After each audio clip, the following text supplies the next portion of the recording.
Nous sommes dans un contexte de réchauffement climatique lié à nos activités et que les conséquences de ce réchauffement climatique seront extrêmement importantes si nous ne faisons rien pour en limiter l'amplitude. En gros, si rien n'était fait, nous irions vers des réchauffements de 4 à 5 degrés à la fin de ce siècle, c'est-à-dire pour les jeunes d'aujourd'hui, et des conséquences dans beaucoup de domaines, aussi bien sur l'océan, mais aussi des événements extrêmes qui deviendraient encore plus extrêmes. On peut parler de cyclones, on peut parler de sécheresse, d'inondations dans d'autres régions, de canicules.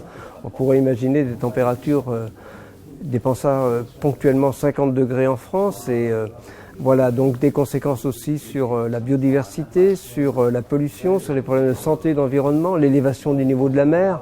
Donc des conséquences très importantes et qui ne peuvent pas laisser indifférents.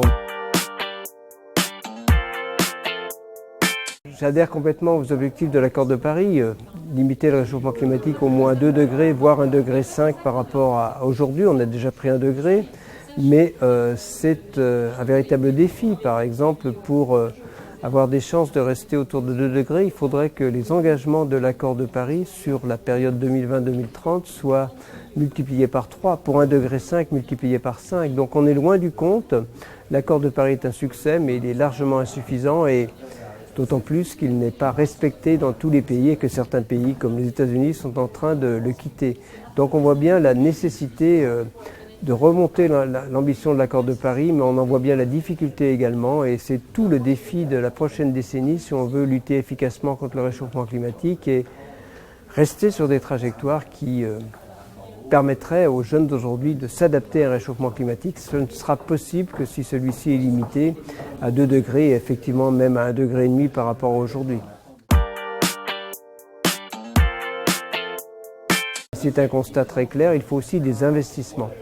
Sans les investissements, sans des investissements supplémentaires, nous ne réussirons pas au niveau de l'Europe, au niveau de la France, cette transition. Par exemple, au niveau de la France, on estime à 40 milliards, 45 milliards supplémentaires, l'argent qu'il faudrait injecter dans le système, dans notre économie pour réussir la transition énergétique. Donc, la proposition, c'est effectivement la création d'une banque européenne pour le climat et la biodiversité, avec des prêts préférentiels, mais aussi d'un budget européen dédié de l'ordre de 100 milliards d'euros chaque année, dont une partie dédiée d'ailleurs à l'aide pour l'Afrique, une partie dédiée à la recherche.